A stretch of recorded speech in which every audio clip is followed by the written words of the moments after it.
Et si la solution au défi de la relève se trouvait déjà dans les entreprises du Québec? C'est la question que pose la Fédération des chambres de commerce du Québec dans une lettre ouverte qui s'adresse aux entrepreneurs à l'heure où plus de 60 des propriétaires qui veulent quitter leur entreprise n'ont aucun plan de relève. Avec nous ce soir, Pierre Graff, qui est le PDG du regroupement des jeunes chambres de commerce. Bonsoir. Bonsoir. Alors, on va regarder tout de suite des données qui sont tirées du travail que vous avez fait, qui montrent clairement que le repreneuriat des entreprises demeure un gros défi. 61 des dirigeants n'ont aucun plan de relève, 76 pourtant comptent passer le flambeau d'ici 10 ans, 37 ont 55 ans ou plus, et 5,6 des entreprises pourraient fermer d'ici la fin de 2023. 61 qui n'ont pas de plan de relève. Est-ce que c'est inquiétant pour l'avenir des entreprises au Québec?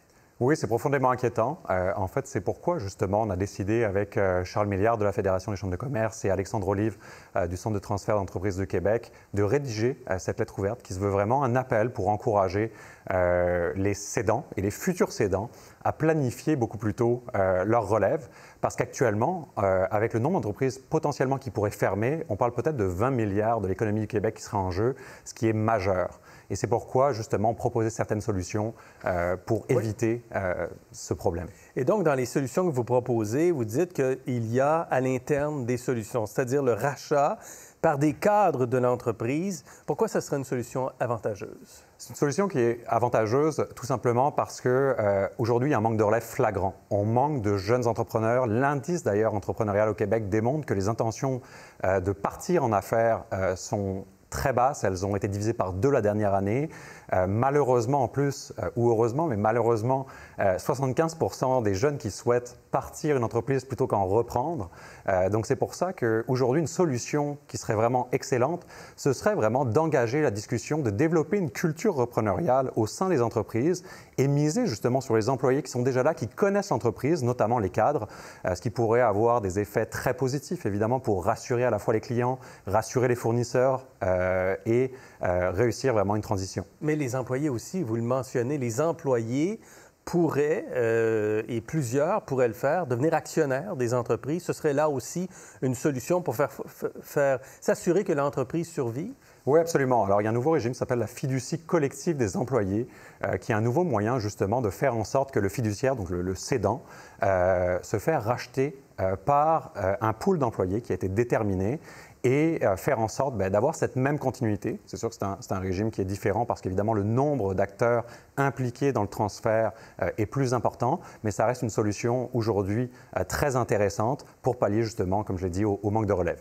Quelle stratégie peut-on mettre en place pour encourager justement ces travailleurs-là à devenir actionnaires de leur entreprise? Bien, je pense que vraiment, et puis on l'a vu sur le terrain, que ce soit Charles Milliard, que ce soit Alexandre Olive, que ce soit moi-même, on parcourt le Québec, on visite des entreprises, puis on se rend compte qu'il existe beaucoup de choses qui fonctionnent à l'intérieur d'entreprises existantes et qui a permis justement parfois même de transférer déjà l'entreprise 1 fois, 2 fois des employés.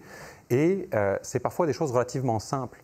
Ouvrir le dialogue avec ses employés pour être capable de leur dire qu'un jour, lorsque des employés se sentiront prêts ou s'ils veulent partager au cédant le fait qu'ils aimeraient devenir entrepreneurs et de travailler un plan de relève lorsque le cédant, évidemment, sera prêt à le faire, c'est une solution relativement simple à mettre en place et qui peut rapporter gros.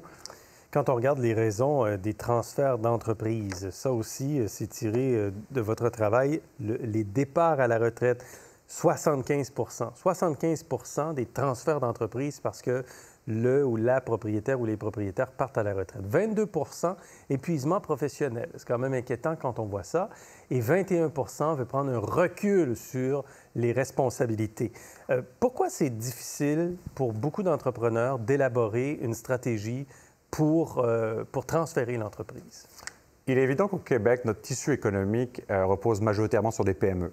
Donc actuellement, c'est sûr que les entrepreneurs qui ont l'habitude de faire énormément, parfois avec peu de moyens, peu d'employés, n'ont pas nécessairement le temps de regarder ce genre de choses. Puis les années passent et malheureusement, il est déjà quasiment trop tard lorsqu'ils pensent à leur relève.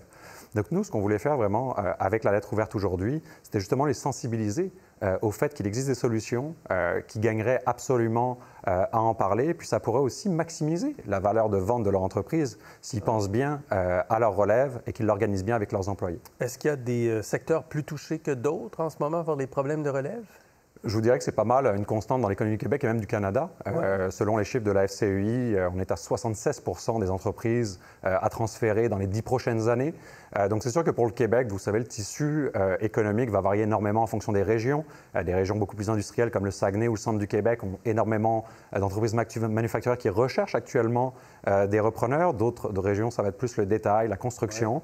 Et c'est un enjeu vraiment qui est transversal à toutes les industries. Et même que vous proposez un projet pour aider les entreprises. Absolument, absolument. C'est pour ça que le regroupement des jeunes chambres de commerce a initié il y a 2 ans une série structurante qui s'appelle Mouvement Repreneuriat, qui vise à la fois à sensibiliser, outiller et éventuellement même mailler des repreneurs et des futurs repreneurs pour s'assurer vraiment qu'on crée des vocations, mais aussi qu'on crée un mouvement de repreneuriat à succès à travers le Québec. C'est tellement important le repreneuriat, c'est vraiment un enjeu de notre époque. Pierre Graff, merci. Merci beaucoup. À vous.